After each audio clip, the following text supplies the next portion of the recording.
Bienvenue au Festival international des jeux de Cannes, c'est le deuxième jour avec la Casus TV. On reçoit Léo de Mythic Games.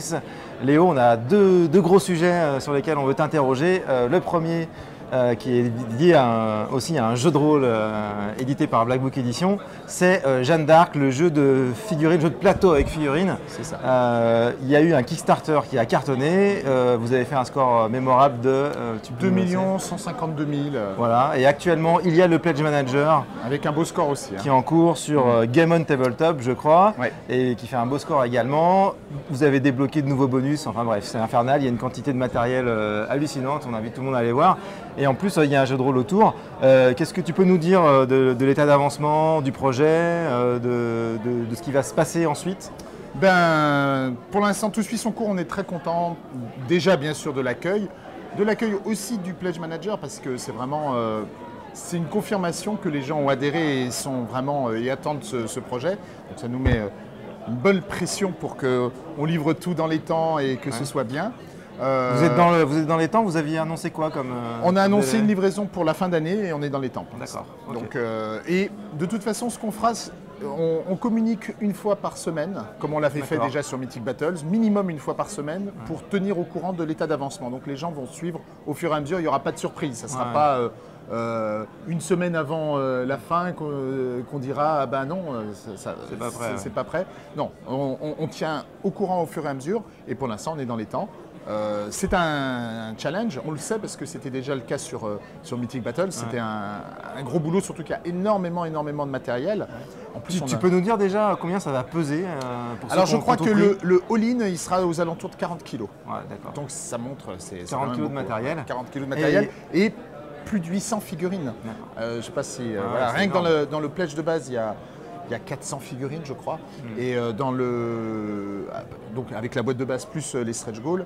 Et avec le all-in, c'est 800 figurines. Et en plus, il y a des petites figurines, mais il y a aussi des grosses figurines. On se souvient tous du dragon. Voilà, le dragon. Il y a 4 créatures monstrueuses, le dragon, le léviathan, la bête et le diable. Voilà. Mais bon, c'est pas juste d'ailleurs la quantité de matériel qu'on vend. Hein. Il faut savoir qu'il y a une quarantaine de scénarios. Et chaque scénario, c'est presque un jeu en lui-même. Ils sont tellement différents les uns des autres qu'il y en aura pour tous les goûts. Il y aura des scénarios d'enquête, il y aura des scénarios d'escarmouche, il y aura de la bataille de masse, il y aura du fantastique. Il y aura toutes sortes de scénarios, il y aura de l'historique, de la campagne, donc il y aura vraiment toutes sortes de choses. Ce qui peut vraiment intéresser tous les rôlistes, au-delà même du jeu de rôle Jeanne d'Arc dont on va parler juste après, c'est que c'est vraiment, je dirais, très compatible avec l'univers et le côté narratif du jeu de rôle. Et en plus, donc, il y a ces 40 kilos de matériel. C'est ça. Que souvent les rôlistes. Dans ce matériel, il y a notamment aussi des bâtiments qui sont superbes. Là, on en dévoile certains à Cannes. Hein. Il y a le château, le donjon, on a montré, on a les tours, on a des nouvelles maisons, des nouvelles chaumières. Cathédrale, l'église. Voilà, il y a l'église, il y a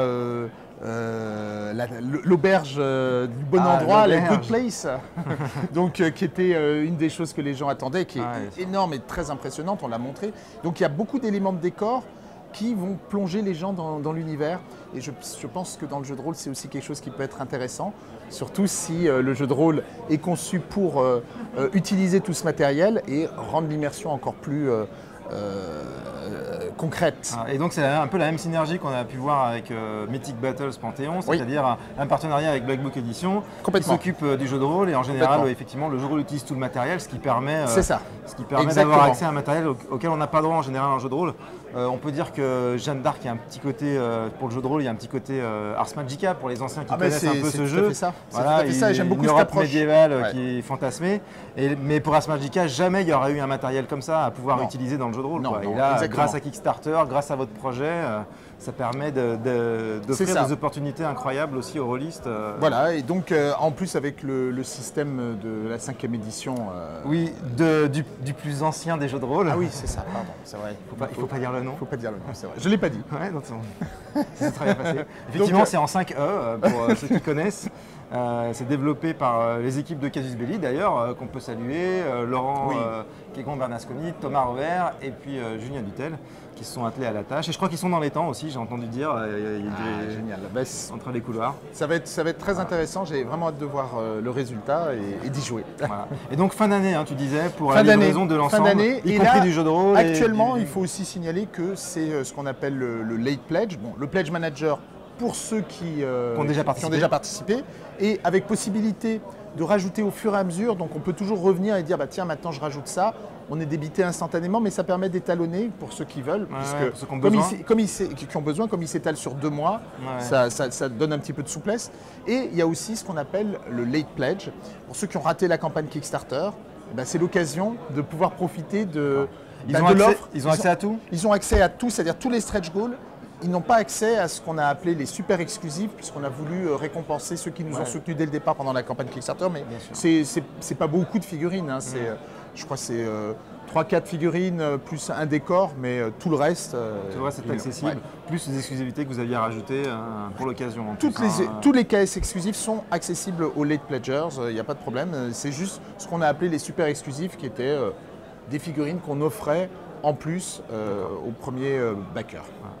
Et donc, sinon, vous êtes présent à Cannes, évidemment, sur le stand. On invite tous les gens qui sont à Cannes à venir voir votre stand. Et il y a 6 tables de démo de Jeanne d'Arc avec 5 scénarios différents.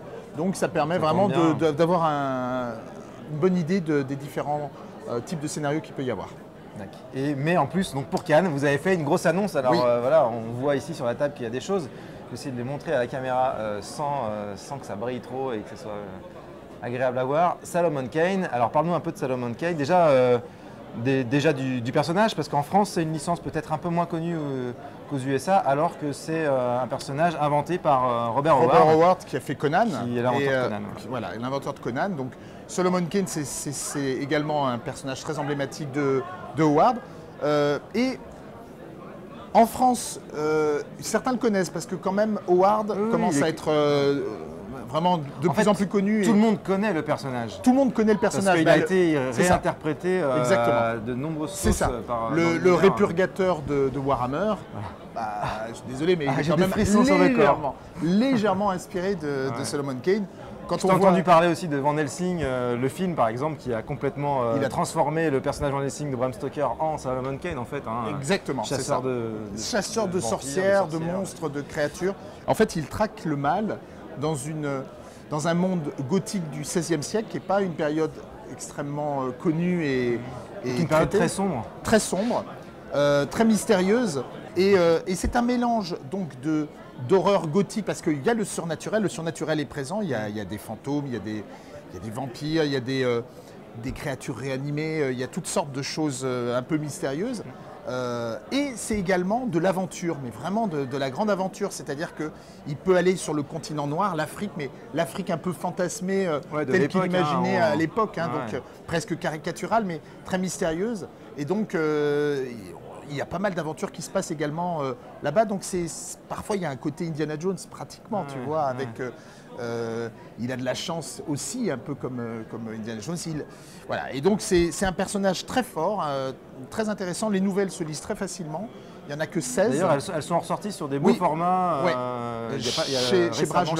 Tout à fait, Donc c'est vraiment intéressant à lire. Je pense que ça fait partie de la culture geek. Il faut connaître, il faut avoir lu Conan, il faut avoir lu Solomon Kane, ça a influencé. Il faut avoir lu Lovecraft. Et ben voilà, c'est un classique et on essaye de faire une adaptation qui soit l'adaptation de référence au niveau des illustrations, au niveau très respectueuse. On a vous travaillez avec Patrice Ouinet, nous travaillons avec Patrice, le grand spécialiste de Howard. Exactement, on travaille avec lui pour justement la caution morale de l'adaptation du personnage, pour que les fans de Howard qui aiment, qu'on respecte, qui connaissent tout, puissent voilà. Je suis passé sur le stand de Mythic Games et j'ai vu de formidables décors. C'est ça que vous avez proposé, des formidables décors comme ça aussi. Tu peux peut-être pas trop en dire pour le moment. Si, je peux tout dire. En tout cas, c'est vraiment très très beau. C'est un diorama que nous avons créé pour l'occasion pour mettre en valeur les figurines qu'on montrait, qui sont là. Je ne sais pas si on les voit. Je vais les montrer. Donc ça, c'est Solomon Kane qu'on voit à la caméra. Donc voilà, il a en général 2 pistolets à un coup et une rapière. Mais après, il a d'autres. Parfois, il a aussi un bâton magique que lui a offert son ami, un sorcier africain. D'accord. Et ensuite, Il y aura plusieurs figurines hein, de Solomon Kane. D'accord, et je montre un autre personnage là que tu as amené. Ouais. Ben, j'ai dit qu'il y a des aventures qui se passent en Afrique, et ça c'est un guerrier africain. Un guerrier africain. Et puis, mais il y a beaucoup de détails, alors je ne sais pas si on le voit. Mais... Je ne sais pas si on verra aussi bien que sur les photos que sur votre Facebook. On invite tout le monde à aller voir. Mais là, ça donne une petite il y a un gorille monstrueux. Voilà. Et les socles sont texturés. Donc pour les fans de figurines, tout est en 3, tout est en multipart. Donc ça occupe bien l'espace. C'est très détaillé. C'est sans doute les plus belles figurines qu'on ait faites jusqu'à présent. Chaque fois, on essaie de pousser le détail encore plus loin. Et alors, tu me parlais de ce décor. Ce décor, il est vraiment là pour mettre en valeur.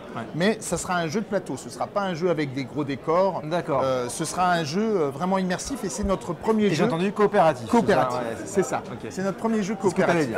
Et surtout, pour ceux qui aiment le jeu de rôle, c'est un jeu extrêmement narratif. C'est-à-dire que ce qu'on fait dans ce jeu, c'est de raconter une histoire. Et on reprend les histoires de Solomon Kane. Et on va les vivre, sauf que les joueurs autour de la table vont influencer l'histoire. Et que cette histoire, elle va aller dans un sens ou dans l'autre en fonction de leurs actions. Ok, merci Léo de nous avoir donné toutes ces infos. On espère que ça vous a intéressé. Sans doute qu'on reparlera de Solomon Kane. Il sera peut-être même question d'un jeu de rôle, j'imagine. On ne peut pas trop en dire pour le moment. Mais c'est vrai que vous êtes assez bien porté sur le sujet en général. Les gens savent que Léo, évidemment, est un grand ancien du milieu du jeu de rôle.